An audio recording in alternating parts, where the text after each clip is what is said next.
what bigger reaction do Arsenal need now? There's reports today in Portugal that the deal for Gyokeres is imminent, but there's a few that have come out in England, like Ornstein, and said actually they're still deliberating though between him and Šeško.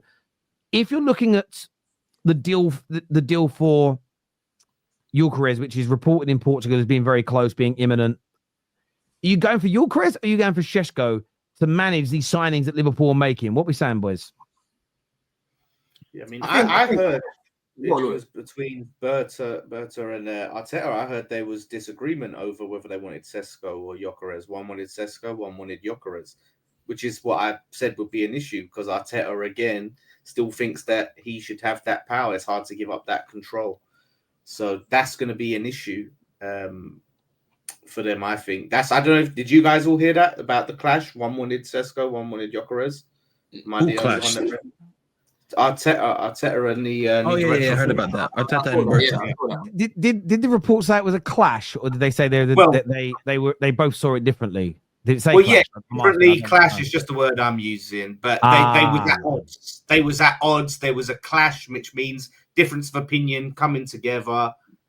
One wants one player, one wants the other player. They have a different vision for this team, and I think what it is. I think what it is right now. Yeah, it's one of them ones where it's like when you're looking at Šeško and Gyokeres. Obviously, Gyokeres is the one that is older. You know what I mean? He's got more experience than this guy. He's hit better numbers than Šeško. Whereas Šeško, you're going for more of a, someone that could hit his prime sort of thing. Someone that can become world class or become a top striker. He's not really at that level at the minute in comparison to a Gyokeres, right? So if you're an Arsenal fan right now, realistically, you're going to want to take less of a risk. Because Šeško, I think Šeško is a good player. You know what I mean? I think for me, he's not like in my top 2, top 3 options, right? But I do think he's a good player. I can see the potential. He could definitely slap a ball better than Kai Havertz. He'll do better than what they have. But Gyokeres right now is at a different level in his career. You know what I mean? He's older than him. He's better than him for me at the minute. Not to say Šeško can't get there, but he's less of a risk, isn't it? You know what I'm saying? He's less of the risk there, between the two.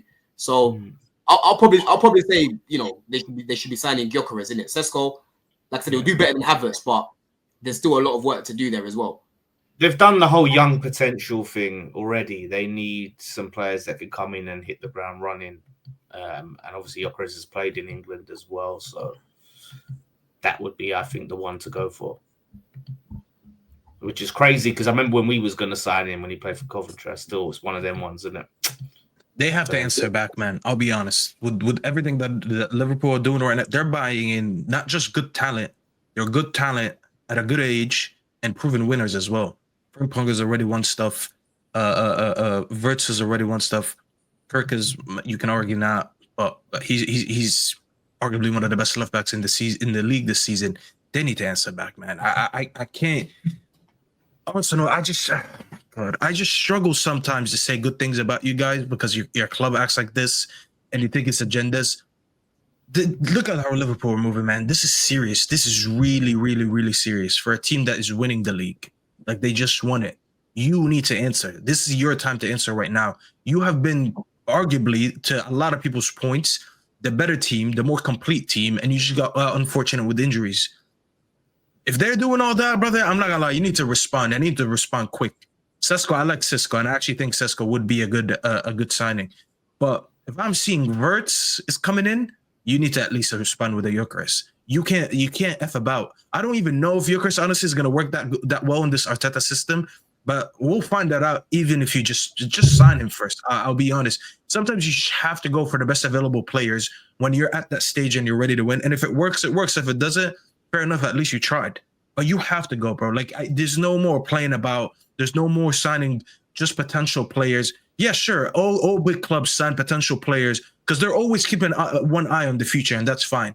But you need to keep one big eye. You know what? 1.5 eyes has to be on winning the Premier League, and the other half is on your future. You just can't be fucking about. You need to go and get Gyokeres and show these people, show your fans that you're serious about the league next year.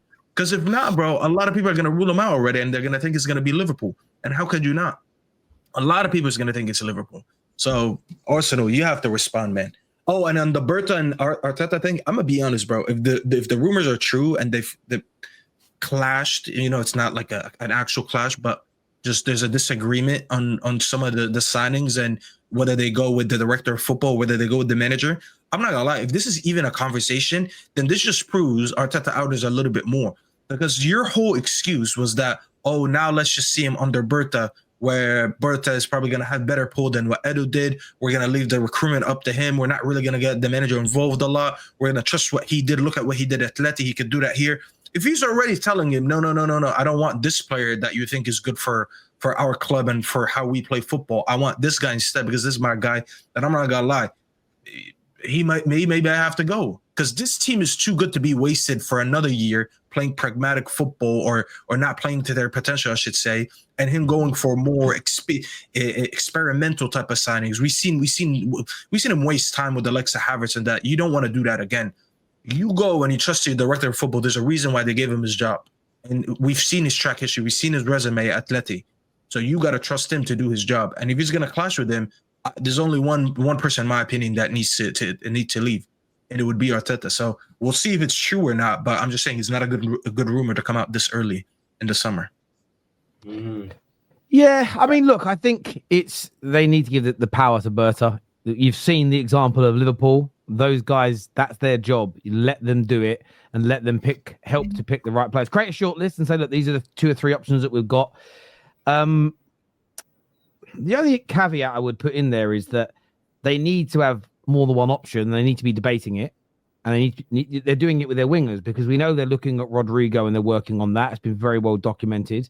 They're looking at Lookman, and we know they've looked at Nico Williams. And the reason why you have to have options is, let's just say Man United break the bank tomorrow and put a bid in and get it accepted, and we get Gyokeres. Let's say, for instance, if they put all their eggs, Arsenal, in the Gyokeres basket and have nothing, no one else that they may be concerned to, they'll be left a little bit short-sighted. We know that Gyokeres is our number one target, but we're also talking to Delap, because there might come a point where Arsenal get Gyokeres and we need to move on to somebody else. So they should certainly be having those conversations. There should always be an element, and I said this about United in the summer, where there's talk of disagreements amongst the board. There has to be disagreements. If we all work for a company, in every business meeting, we all just agree, there's no challenge, there's no, well, I see it differently, it could work better this way. You need a little bit of that. So we need to be really, really fair about it. But I agree with what you said, Staffy, because I just don't think football clubs in the modern day world operate well when a manager has too much control and power. There needs to be a hierarchy, and the sporting director should be in charge of the head coach or manager. They have to be their boss. They can't not be, in my personal opinion. Liverpool, as we said earlier, when they started giving Klopp too much power and Edwards left, the recruitment wasn't as good. They didn't win the league. They fell off in a few seasons. 1 year back under Edwards, and they're flying and maybe about to have the greatest summer in their club's history. On paper, of course. You've got to see how it comes through. So I think Arsenal, like a few teams now, Liverpool have set a very early pace. This isn't just on Arsenal, but specifically for them, because they want to be in that title race. They want to win the league next year. They've got to start moving soon as well, because there's 3 options in the market that Liverpool have pretty much bagged off straight away. I think Chelsea and City are going to start moving quickly to try and get a player or two in before that World Club Cup. Options are going to start becoming less and less. Big players are being drawn up. I think some teams, including Man United, by the way, we're close to Cunha, got to start getting some deals done early, because so many clubs are going to spend money this summer. There's 6 English teams in the Champions League. Man United have got to try and find some level of respect again, as an example. Of course, there's going to be a reaction from the European teams that are getting money off of us. They're going to buy players. And Saudi, look out for these. I mean this in a polite way, but it's me being a Cockney. These fucking bastards, there's talk they're going to break their own records this year for how much money they're willing to spend. They are going to look to spend. And as much as they might not be signing all the world-class players in Europe, they could take options. Kudus. But they could take players like Kudus away, who I would like to see potentially at United. I know some Arsenal fans like him, some Chelsea fans like him. You don't want to see him at Man United. Wait, what's that say? Loss, you want him gone? Yeah, I want him gone. You don't want him bad attitude. It's not been good, man. He will add to your problem. What's wrong with his attitude? He's just one of these players. He just wants to turn up in the big games. That's what it is. He wants to turn up in the big games. He can't do it on a cold Tuesday night at Stoke. We put it that way. So yeah, I just got this season. I've just got bad vibes from him. I don't know, man. I would steer clear if you want a harmonious, good vibe in your club and you want a player that's got the mentality to put it on whatever the game. So hopefully Saudi come in and snatch him up and we can get some money. He's got all the talent in the world, but he hasn't got the mentality. So, but if Man United want him, sure, go for it. But it'll just be another guy. Okay. So crazy. A year ago, you told us he's untouchable. Now, don't leave him alone. Get away from him. Remember how much he hated us saying that. Wow, Lawless. That's crazy. Man. He's just, do you know what I mean? Like, I've just seen it. Like, how can you go to Anfield and look fucking brilliant, and then the next week against Southampton, like, you're dropping a stinker? Like, I'm not having it. Nah, sorry.